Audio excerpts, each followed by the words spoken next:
ৰাজ্য কঁপাই তুলিছে ধৰ্ষণৰ কাণ্ডই। চাই আছে MN24 ষ্টুডিঅ'ত মই সুৰঞ্জনা। এগৰাকী 65 বছৰীয়া বৃদ্ধৰ কামনাৰ বলি হল দুগৰাকীকৈ নাবালিকা। ধৰ্ষিতা এগৰাকী নাবালিকাৰ আত্মহত্যাৰ ঘটনাই এতিয়া কঁপাই তুলিছে যোৰহাট জিলাৰ ৰামপুৰ গাঁও।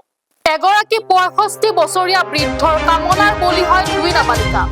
যোৰহাট জিলাৰ লাহদৈগড় আৰক্ষী চকীৰ অন্তৰ্গত চেনিজান ৰামপুৰ ভকতগাঁৱত এই ভয়ংকৰ কাণ্ড সংঘটিত হয়। এই ঘটনাৰ পাছতে নিৰ্যাতিতা এগৰাকী নাবালিকাই ঘৰতেই বাছি ললে আত্মহননৰ পথ।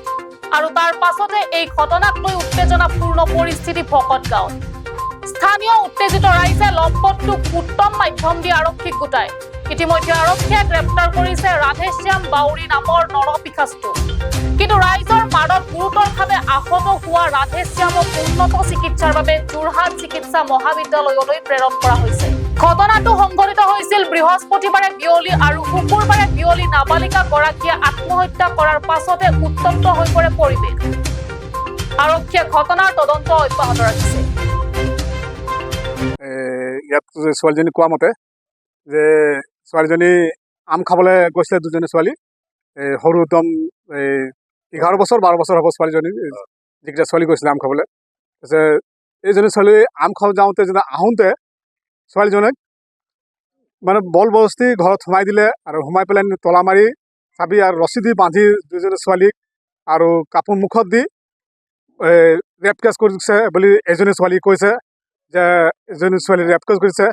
তাৰপিছত ঘৰত মা বেপাক দুইটাই বুৰ্বক, মানে একো নাজানে, মানে 4:30 ভিতৰত 4টা 40 ভিতৰত ছোৱালীজনী নাইকিয়াই কৰি পেলাই মৃত্যু হৈ গ'ল। মৃত্যু নিজৰ ঘৰত লৈ গ'ল, তাক লৈ গ'ল।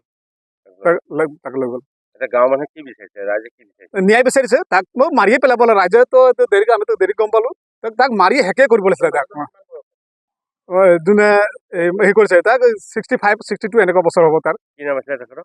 ৰাধেশ্যাম বাউৰী। এই এই জেগাত আমাৰ ৰামপুৰ ভকতগাঁও।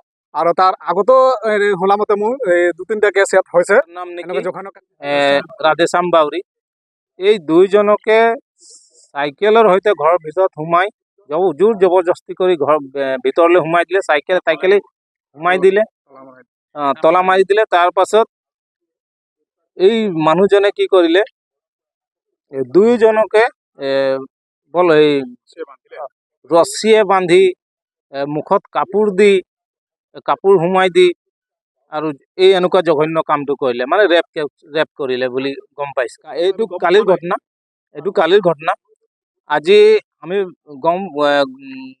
বহুত বেছি দেৰিকে গম পালোঁ, আৰু গম পাই যি আলোচনা কৰিম ভাবিছিলোঁহে। মাক দেউতাকে গম পাই VTVক খবৰ দি ঘটনাটো জনালে, আৰু VTVয়ে গম পাই মানে আলোচনা কৰিম বুলি ভাবিছিলোঁ। তেতিয়াই গম পালোঁ যে ছোৱালীজনী কিবা মৃত্যু সাৱটি ল'লে, মানে ছুইচাইড কৰি ল'লে। এতিয়া প্ৰশাসন বিভাগো আহিছিলে। আমি চবেই গাঁওবাসীয়ে আমি ন্যায় বিচাৰিছোঁ যে আমি এই কণমানি ছোৱালীটোক ঘূৰাই নাপাওঁ, আৰু ইয়াৰ ন্যায় বিচাৰি আমি এসপ্তাহৰ ভিতৰত যিমান পাৰে এই নৰপিশাচজনক, মানে ৰাধেশ্যাম বাউৰীক শাস্তিৰ ওপৰত শাস্তি দিবলৈ, আমিতো ফাঁচি দিবলৈ আপত্তি কৰিছোঁ। আৰক্ষী আটক কৰিলে নেকি? আটক কৰিলে।